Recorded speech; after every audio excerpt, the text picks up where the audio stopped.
Sentinel Crest Training Complex baked under the late morning sun, heat rising off the concrete parade ground where more than 300 soldiers stood locked in formation. Sentinel Crest had a reputation. Harsh commanders, harsher consequences, and a culture where weakness wasn't corrected, it was crushed. Sergeant Riley Ash stood near the rear ranks, quiet, compact, almost forgettable.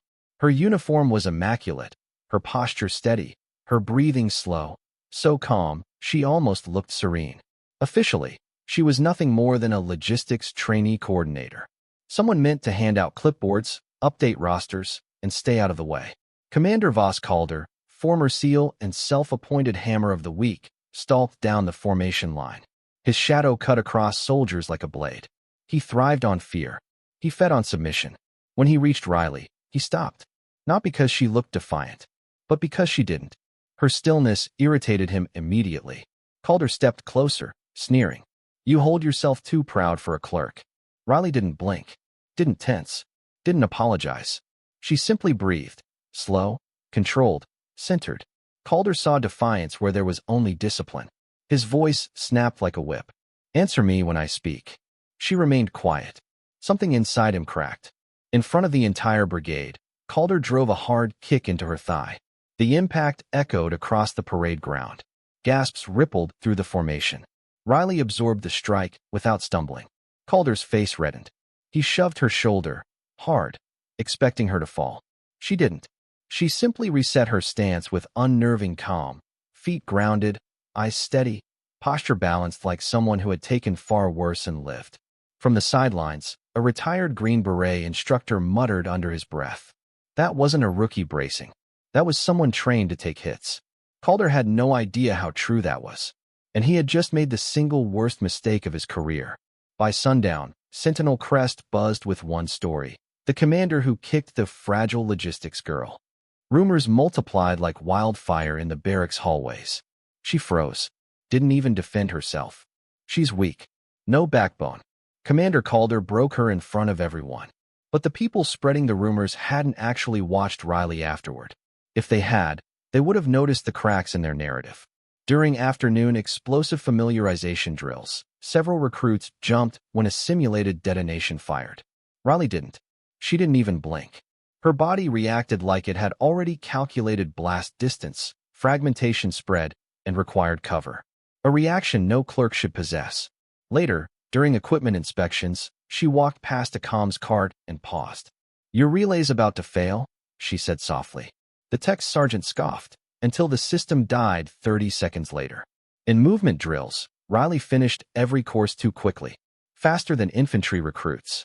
Faster than seasoned NCOs. But each time she reached the end, she slowed, pretended to struggle, masking her speed with deliberate missteps. But the eye that noticed everything was Staff Sergeant Helix Ward, a seasoned instructor with 13 years of special operations support experience. He watched her quietly during chow, during PT, during weapons familiarization. Something in her footwork, something in her breathing, something in her constant environmental awareness. None of it aligned with logistics trainee. Ward caught himself whispering, "She's hiding something, and it's not weakness." Yet across the base, jokes continued. The clerk Calder slapped. The girl who couldn't stand up for herself. The admin recruit who'll wash out by Friday. Riley moved through it all without reaction. But beneath that quiet exterior, tension was coiling.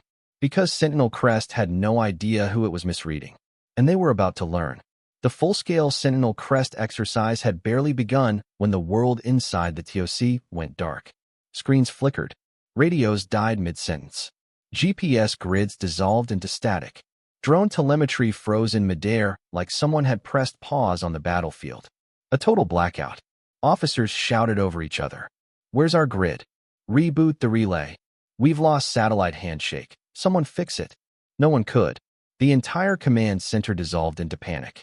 And through that chaos, Riley Ash stepped forward, quiet, steady, utterly unpanicked. She knelt beside a sealed auxiliary relay panel mounted beneath the main console. A panel most soldiers didn't know existed. A panel only operators with black tier clearance should even recognize. She tapped a hidden latch, opened it, and began working. Her hands moved with chilling precision. First, She stabilized the encrypted node clusters, bypassing the corrupted handshake entirely. Next, she rerouted the EW-jammed uplink through a dormant frequency architecture no one in the tent had seen before. Then, she rebuilt the tactical map from raw packet fragments, reconstructing the battlefield faster than the software was designed to run. Finally, she manually forced drone systems back online, re-establishing sync without satellite support. Monitors blinked alive. GPS grids reformed. Drone feeds snapped back into motion. The TOC went dead silent. A Norwegian SOF advisor, a man who'd spent 2 decades working in classified European counterintelligence, took one slow step backward and whispered, "Det der, Ersvartnavakrigføring. That's Black Tier cyber warfare. Who the hell is she?" Heads turned. Mouths fell open. Every officer, every tech, every junior soldier stared at Riley as if she'd just performed sorcery. And across the tent, Commander Voss Calder stood motionless, jaw tightening, eyes narrowing. For the first time, he wasn't looking at Riley with contempt. He was looking at her with fear. Because whatever she was not the clerk he kicked in front of 300 soldiers. The thumping of rotor blades rolled over Sentinel Crest like approaching thunder.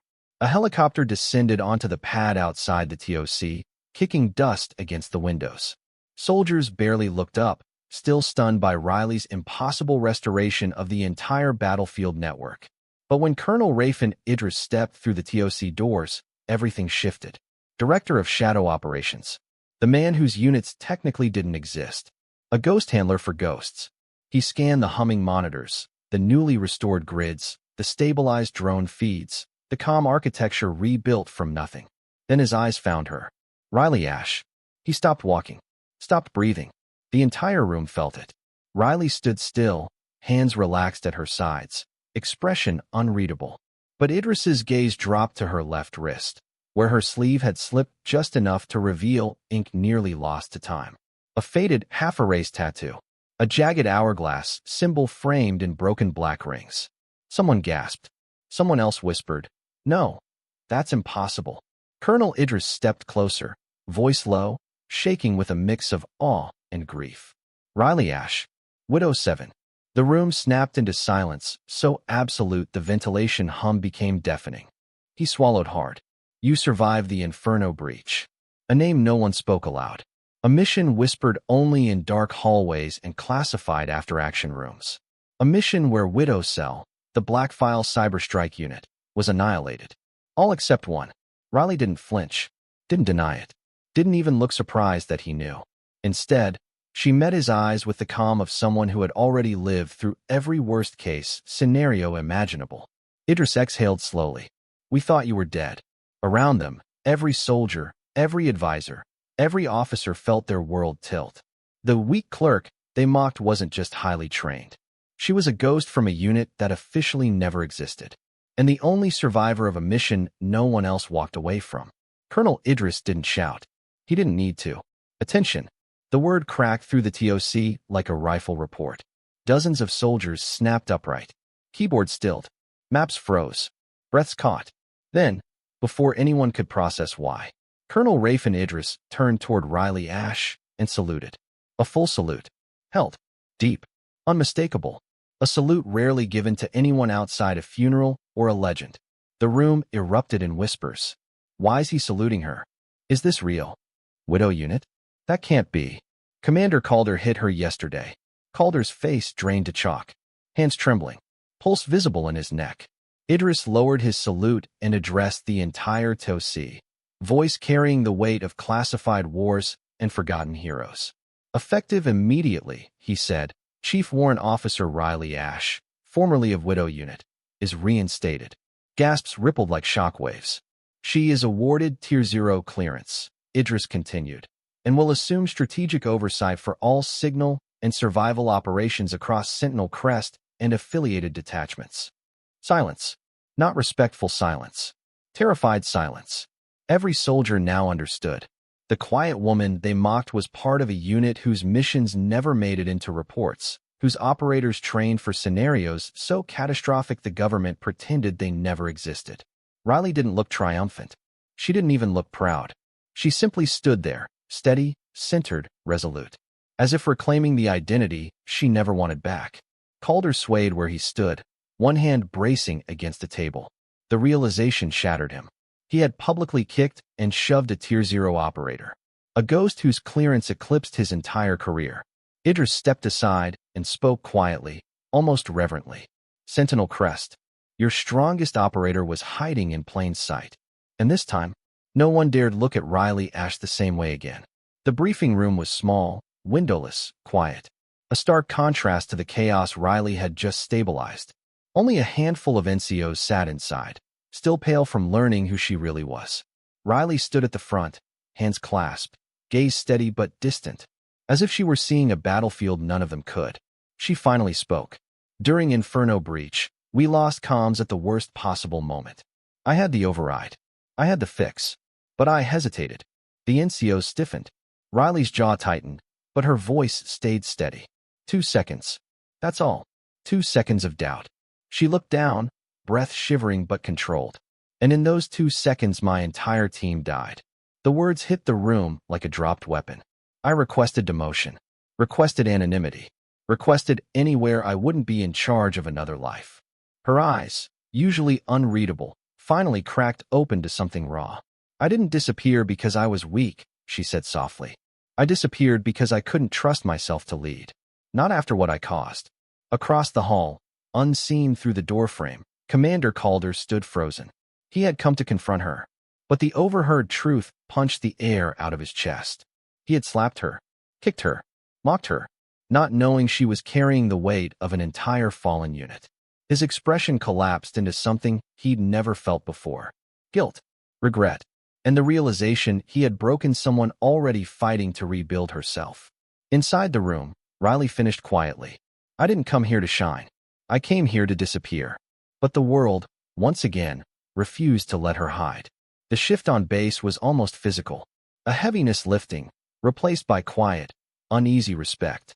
Word of Colonel Idris's salute spread through Sentinel Crest like wildfire.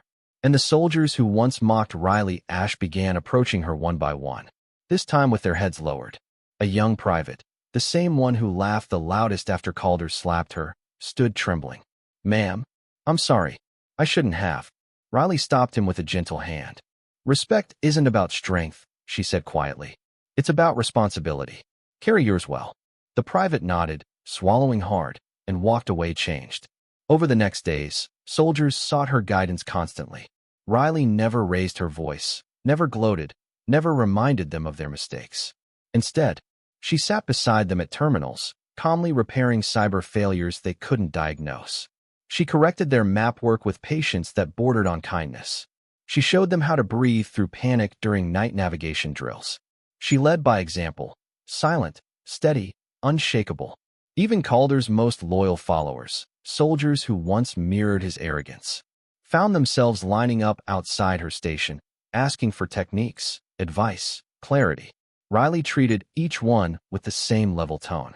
Not superiority, responsibility. Then, one afternoon, Commander Calder himself approached. He didn't bark. He didn't swagger. He simply stood before her, shoulders lowered, jaw tight, with the look of a man confronting his own failures. Sergeant Ash. His voice cracked slightly. I misjudged you. Riley met his eyes without anger, without triumph. You judged what I allowed you to see, she replied softly. And you never asked what was underneath. Calder swallowed, realizing that of all the lessons she had delivered, this was the one he'd feel the longest. Dusk draped Sentinel Crest in a wash of amber and cooling wind.